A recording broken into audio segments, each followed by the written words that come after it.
Among the innumerable ranks of humanity's armies, there are some who rise beyond their species to become the Imperium's finest warriors. Fewer still will become legends even amongst their vaunted fellows, champions of humanity whose names may well be known across the entire galaxy. The reasons for this fame can vary: a single heroic feat, a string of legendary victories, perhaps leadership in a dark and treacherous time. Today, however, we discuss an individual responsible for perhaps all of these, arguably one in a class all of their own. They are one of the last Loyalist Astartes who walked the same battlefields as the mighty Primarchs, and they led the chapter that their legion became in the aftermath of their Primarch's disappearance. Perhaps the oldest living Loyalist today, his fame is such that even the Inquisition will stop and listen when he speaks. He is the last of the company of Russ. He is Bjorn the Fell-Handed. This is Tactica Imperialis, and welcome to 40k Stories. The Space Wolf legionary known only as Bjorn is assumed a Fenrisian native, having been able to ascend to the ranks of the 6th Legion Astartes, whose gene seed has become notoriously difficult to accept for anyone who isn't Fenrisian. How and when he came to be selected by the Primarch Leman Russ's forces are both unknown, as is all of his early history, unfortunately. The first time he is recorded in Imperial records, in fact, was not even due to a battlefield honorific or anything remotely akin to that. Whilst on Fenris as a member of the Third Great Company, Bjorn mistakenly shot down a craft belonging to an individual known as Kaspar Hauser. The conservator was found by a pair of Fenrisians of presumably different tribes who began to bicker about Hauser's fate, and being the one who landed the non-Fenrisian in such a situation, Bjorn reluctantly took it upon himself to bail him out. He did so, and the human clearly had something of an effect on Bjorn. Following a period in stasis and some augmentation, Hauser would go on to become the Skald of his company, a role akin to a Remembrancer that tells the oral histories of the Space Wolves. The first conflict of the Great Crusade Bjorn is known to have fought in came against the civilization known as the Olamic Quietude as part of the 40th Expeditionary Fleet led personally by Leman Russ. This lot saw themselves as the true inheritors to Terra rather than the Imperium, who they regarded as mockeries of humanity. Their almost entirely bionic warriors weren't a pushover by any means, but the 6th were able to see them off using a mixture of cunning and brutality. However, Bjorn's exact role in the conflict seems to have been lost to history as well, which is perhaps no surprise, given that said history was being recorded only orally by Hauser, as opposed to being properly written down like in basically every other legion. Speaking of Hauser, his presence in the Third Company ended up tying Bjorn into more important Crusade-era events. Russ suspected that Hauser was a hidden one, an unwitting spy for the Thousand Sons Legion, and wished to use the now legendary Council of Nicaea as a means to confirm it via the presence of the Silent Sisterhood and the Legio Custodes. He actually wasn't a hidden one as it turned out, but there we go. Bjorn's contingent were at the council in secret, much to the consternation of some due to the potential security risks, but they still had their own little role to play as assassins attempted to take out Hauser. Said assassin appeared to be the Thousand Sons Primarch Magnus the Red's equerry, the Magister Armon, but instead it is believed nowadays to have been a demon of chaos. Either way, Bjorn and his forces dealt with it and saved Hauser's life, something Bjorn had sworn to do presumably after accidentally nearly getting him killed back on Fenris. From that point on, much of Bjorn's history has become intertwined with the conflict between the Space Wolves and the Thousand Sons. Much of it would come later, but for the sake of chronology, we'll start with the arguable main event for the rivalry, if not so much for Bjorn. I speak, of course, of the burning of Prospero in the early days of the Horus Heresy, the ultimate sanction of Magnus by the Emperor, then twisted by Horus into a kill order. Much like his early history, the details of Bjorn's role in the event, also known as the Scouring of Prospero, are limited, but we do know he was there due to a major event that is sadly shrouded in confusion. What is known for sure is that Bjorn lost his left arm during the battle in the Prosperine capital city of Tizca, but there are two sagas suggesting exactly how and why it happened. One version of events suggests that Hauser himself took the Space Wolf's arm, cutting it off in order to prevent his entire body from being consumed in warp fire during a battle with a demon that was eventually banished. The other version doesn't involve demons at all. Instead, it is psychic backlash from a Thousand Suns Psyker killed by Bjorn that caused the arm to require amputation, with Custodes Captain General Constantin Valdor being the one to do the deed. I suspect that the latter tale is the official one, due to the whole fact with demons, and I'm inclined to believe it's true due to the sheer power required to sever an Astarte's limb, but potentially I could see Hauser doing it. Either way, Bjorn lost his arm on Prospero, but his prominence and repute within the Space Wolves, and potentially here his name of the Fell-Handed, would only see him rise from that point on. Immediately following their victory on Prospero, the Wolves retreated to recover from a battle that had taken a far greater toll than anticipated. However, they were set upon by the Alpha Legion before they had time for any of that, being forced to flee to the region known as the Alaxes Nebula. The 20th Legion continued their pursuit, and when Jagatai Khan's White Scars refused to aid the Wolves due to conflicting information, Russ Orbit gave up and accepted his coming death. After seeing off borders on his own ship and narrowly avoiding death thanks to Russ, it was Bjorn that spoke at length with the Primarch whilst the first captain led the Legion against the sons of Alfarius Omegon, trying to convince the Primarch, to not give up.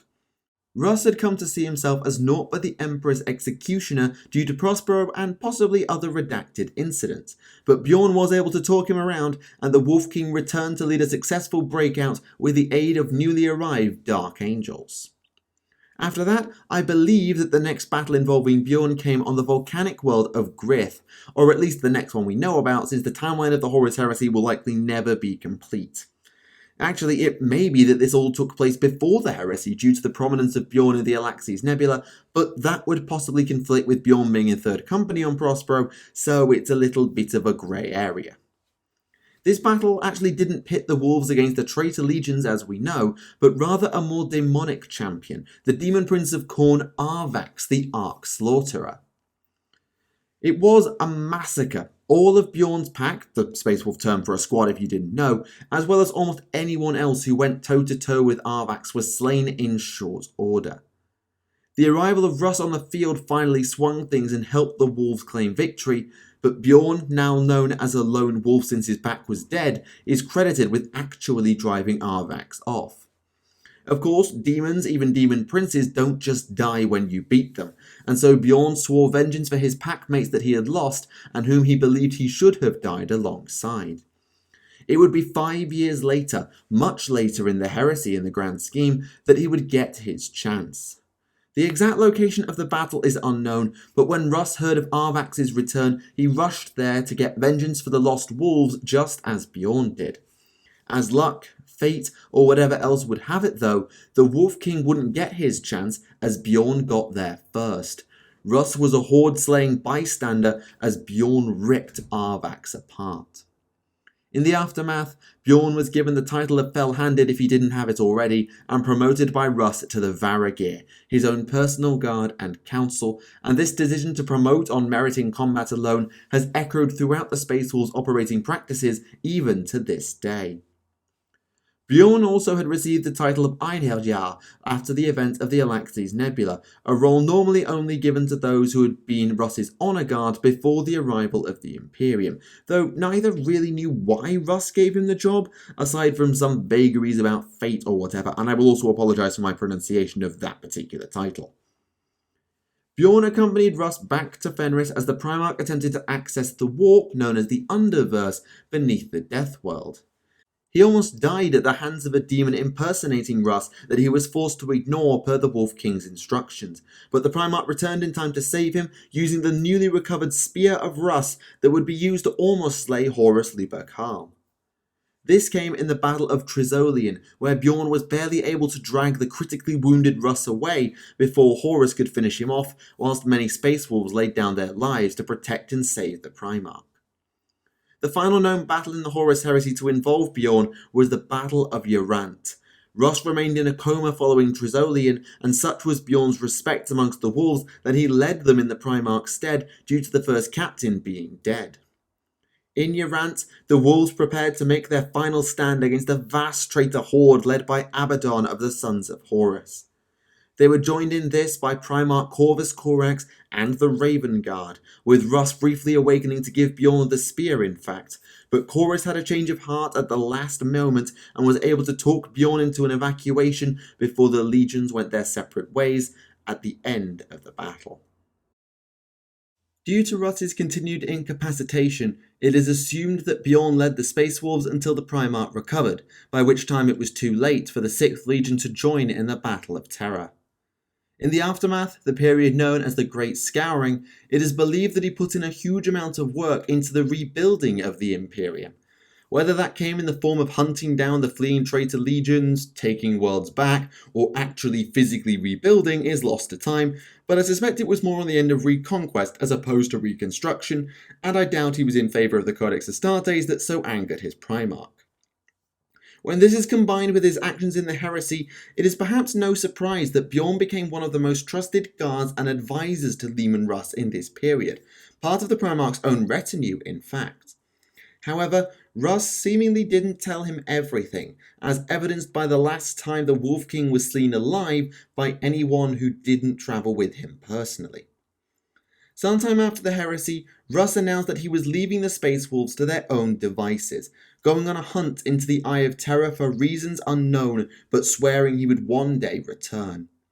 He took all of his personal guards with him in the hunt. Well, all save one, Bjorn the Fell-Handed. None save Russ truly know why he left one of his closest councils and most powerful warriors behind and took everyone else from the Varagir. There are theories, of course. Some say that the loss of his pack to Arvax was a contributing factor, with Bjorn understanding the loneliness and loss far better than any other to guide the wolves in dark times. There's also the vague fate-based argument that saw Bjorn become Einarjar, which may have had something to do with justifying keeping him in real space and with the wolves as opposed to Russ with some reasons. The fact that the Fell-Handed had already seen command of the wolves before during Russ's incapacitation was almost certainly part of it too, but Russ either never bothered to explain it to Bjorn or did a terrible job. He's still incredibly bitter and resentful to this day, even if he has perhaps come to guess at the Wolf Lord's reasoning without truly understanding. Perhaps unsurprisingly though, this abandonment didn't slow Bjorn down. As the most senior member of the Space Wolves presumably left on Fenris, he assumed the mantle of the first Great Wolf, the wolves' name for their chapter master. He served in this role for the best part of a millennium until 934 M31 and the Proxima Rebellion on a world presumably named Proxima in an unknown region of space. Here he led some form of raid on a rebel fortress and was somehow cut down by means unknown, but unlike so many who fall in battle, his life did not truly end there. His body was recovered by the Space Wolves, paralysed but still clinging to life, and though he was beyond saving by the apothecaries, he was implanted into a Dreadnought chassis to preserve the individual known now as the last of the Company of Russ. It is thought that Bjorn's Dreadnought sarcophagus is one of the most advanced of its kind, which perhaps explains why the Fell-Handed has maintained his lucidity despite the years, though some claim that his dour abandonment has allowed him to stay focused and on task instead. You can take it either way, I suspect. For many centuries after being interred, something like 500 years in fact, the now Dreadnought Bjorn was able to continue the fight from the front, though he did lose the rank of Great Wolf, since even the Space Wolves probably aren't flexible enough to let a Dreadnought be their overall commander. However, just like many Dreadnoughts we've discussed in the past, the entropy of age did get to him even with the more advanced sarcophagus. So Bjorn retreated into stasis sleep for more and more time, only being awoken these days in emergencies, for maintenance, or on special occasions. Such emergencies first arose in M32, when the Thousand Sons sought vengeance for the burning of Prospero in what is known today as the Battle of the Fang. With 11 of the 12 remaining great companies away from Fenris at the time on a hunt, pulled away by the schemes of Magnus, the Crimson King chose his timing perfectly, and Bjorn was as angry with the Great Wolf for the dumb planning as he was with the traitors invading his home, because of course he was. He took overall command of the small Space Wolf contingent left to defend the Fang, preparing and planning as the Thousand Suns began to besiege the chapter's fortress monastery. He personally saw combat as well, wading in to break the back of a Legio Cybernetica robot assault, but the work of the former 15th Legion allowed Magnus himself to manifest within the Fang and destroy the knowledge of creating successors to the Wolves, well, until Belisarius Cawl came along and did it anyway. Bjorn and others duelled Magnus shortly after, with the Dreadnought dealing a great amount of damage with his plasma cannon and claw before eventually being disarmed by the Primarch. He would have died there were it not for the returning Great Wolf Harek Ironhelm, who crashed his Dreadnought into the combatants and knocked them off a cliff before being slain by the rapidly dematerializing Magnus. Bjorn did survive though, just about, and the Space Wolves would recover from their folly, and presumably Bjorn gave whoever became Great Wolf next an earful about what not to do when in command of the Volca Fenrica. He returned to his slumber not long after, but his mind and soul did not sit idly dreaming during these times. It is believed that Bjorn's spirit has been on a near endless vigil over the Fang, helping to deter demons from materializing there and perhaps becoming Fenris's warden in the warp. Though he is awoken every century for story time, perhaps a well-timed battle or presumably maintenance, the next unscheduled crisis awakening of Bjorn that we actually know of came many millennia later, all the way forward in M41 in fact, though I pin this on it not being recorded somewhere I can find, as opposed to it not actually happening 9,000 years without a chapter level crisis is a little bit ridiculous. This emergency was the chain of events known as the Months of Shame, a cold war between the Wolves and the Inquisition over what to do with the surviving human soldiers from the First War for Armageddon. The war was mostly a matter for Great Wolf Logan Grimnar, and we discussed it in full in his log some time ago, but Bjorn was awakened when the Cold War got hot and the Inquisition laid siege to Fenris itself. The Lord Inquisitor in space negotiated with the Dreadnought on the ground, but when things broke down, the bombardment began as the Space Wolves' fleet returned and arrived in orbit.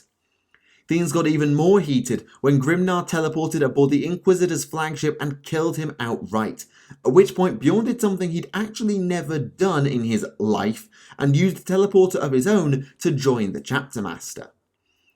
Rather than lay into the Grey Knights, who, to his frustration, were kneeling to him due to his reputation, Bjorn talked with Grimnar and ultimately dissuaded him from doing any more damage to either side thanks to the Lord Inquisitor's death.